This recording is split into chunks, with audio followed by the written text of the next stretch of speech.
¿Te acordás de este perro que se hizo viral días atrás por esperar a su dueño en una parada de buses en Lambaré, Paraguay? Hoy estamos aquí en la Oficina de Defensa Animal para visitarlo. ¿Cómo estamos, Fede?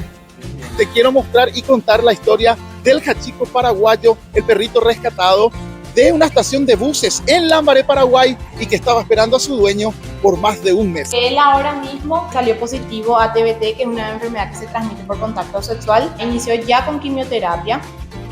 Por lo menos esperemos que tenga dos sesiones y después ya podamos ponerle en adopción, porque su tratamiento sería cada semana nada más lo que es la quimioterapia. Lo apodamos el Hachiko lambareño por su parecido con la película Siempre a tu lado, donde un perro espera en vano en una estación de trenes a su amo Richard Gere hasta envejecer. Un mes del Hachiko paraguayo esperó a su dueño sobre Cacique Lambaré en una parada de colectivos. Él está ahora en proceso de recuperación de salud y en unos días nada más se lo pone en adopción. ¿Quién lo quiere llevar? La pelea, la puja empieza ahora. Qué mejor que tener una superestrella canina en tu casa, ¿verdad?